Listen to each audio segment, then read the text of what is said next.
Ya, assalamualaikum warahmatullahi wabarakatuh. Perkenalkan kami dari kelompok 7, peminatan psikologi pendidikan. Kelompok kami akan mencoba mempresentasikan mengenai materi manajemen waktu, yang mana materi ini mudah-mudahan bisa bermanfaat bagi para tenaga pengajar untuk disampaikan terhadap murid-muridnya. Nah, di antaranya kelompok kami adalah Eri Nurpala, Miftahul Jannah, Nuratul Jannah, Rian Putra Sumarto, dan Zulfa Fauzia. Untuk selanjutnya kita lanjutkan ke Saudara Rian untuk materi pertama. Baik, terima kasih. Jadi, apa sih manajemen waktu itu? Jadi, di sini manajemen waktu menurut Kamus Besar Bahasa Indonesia ialah penggunaan sumber daya secara efektif untuk mencari sasaran. Selanjutnya,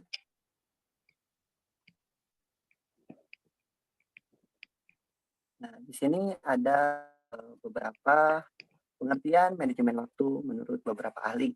Yang pertama ada Atkinson. Manajemen waktu ialah suatu kemampuan yang berkaitan dengan tindakan yang diambil dari seseorang individu untuk memanfaatkan waktu sebaik-baiknya.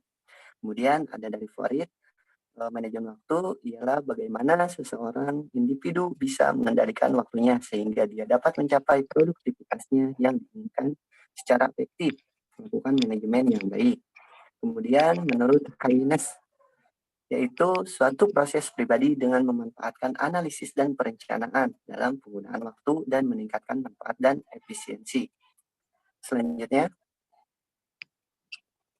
menurut Davidson, manajemen waktu ialah cara memanfaatkan waktu dengan baik, di mana seseorang mampu menyelesaikan sesuatu dengan lebih cepat dan bekerja lebih cerdas. Kemudian yang terakhir, menurut Lehman, manajemen waktu adalah penggunaan dan pemanfaatan waktu sebaik-baiknya, seoptimal mungkin dengan melakukan perencanaan aktivitas secara terorganisir dan matang. Terima kasih.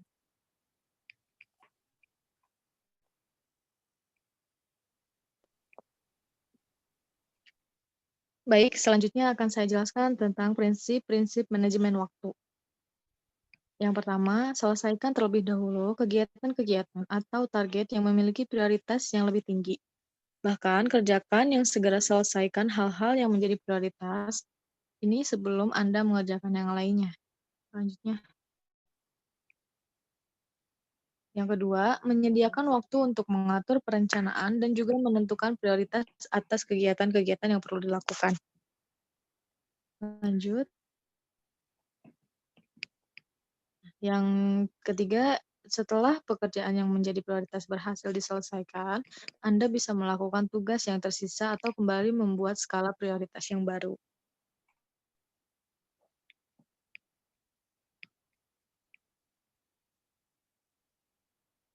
Selanjutnya, manfaat manajemen waktu di masa pandemi COVID-19. Membantu individu atau organisasi dalam menentukan prioritas, misalnya menentukan tingkat urgensi melakukan sebuah aktivitas, membantu mengurangi kecenderungan untuk menunda-nunda pekerjaan yang harus diselesaikan, dapat membantu untuk mencegah terjadinya bentrok waktu dalam mengerjakan 2 atau lebih pekerjaan dalam waktu yang bersamaan. Kemampuan individu dalam mencapai produktivitas dan efisiensi yang lebih besar, terhindar dari tekanan atau stres akan berkurang.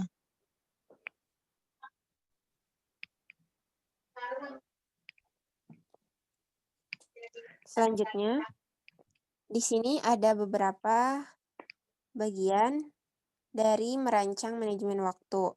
Yang pertama yaitu membuat skala prioritas.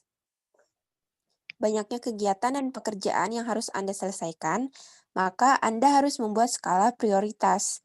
Buatlah daftar kegiatan apa saja yang harus Anda selesaikan, seberapa penting pekerjaan itu, dan kapan harus diselesaikan. Anda bisa membuat semacam daftar yang berisi list tugas-tugas yang harus diselesaikan, mulai dari yang terpenting hingga tugas yang dirasa memiliki waktu tenggang lebih banyak. Kemudian, yang kedua adalah disiplin waktu. Seperti yang dijelaskan pada pengertian manajemen waktu, bahwa tujuannya adalah menyelesaikan target sesuai dengan jangka waktu yang sudah ditetapkan, sehingga Anda perlu membiasakan bekerja dengan disiplin waktu, dengan kata lain, tidak menunda-nunda pekerjaan. Sikap tidak disiplin inilah yang membuat pekerjaan semakin lama, semakin menumpuk, dan tidak segera terselesaikan.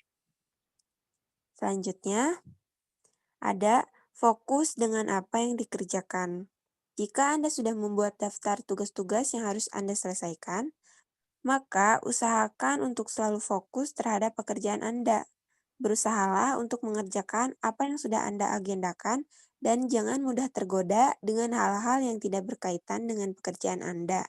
Misalnya saja seperti main game atau sering mengantuk saat bekerja. Hal-hal seperti ini bisa menunda kesuksesan Anda.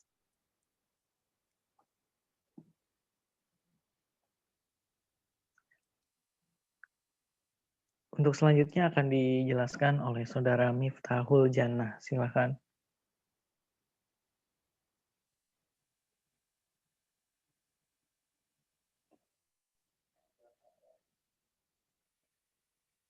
Baik, untuk selanjutnya itu permasalahan manajemen waktu dan solusinya.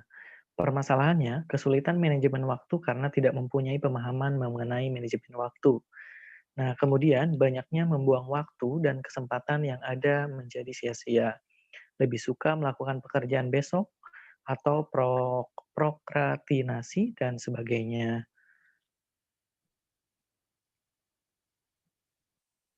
Nah, untuk solusinya, maka solusinya adalah perencanaan dan pelaksanaan manajemen waktu yang efektif dan efisien atas dasar kesadaran dan komitmen diri untuk menjadi yang lebih baik. Nah, terima kasih. Nah, cukup sekian untuk materi yang bisa kami sampaikan. Mudah-mudahan materi tersebut bisa menjadi sebuah acuan bagi para pengajar untuk para murid-muridnya untuk dilakukan secara berkala. Karena hal ini bisa bermanfaat sekali untuk menunjang kehidupan anak-anak untuk lebih mengarahkan apa yang harus ia lakukan. Terima kasih presentasinya dan selamat malam.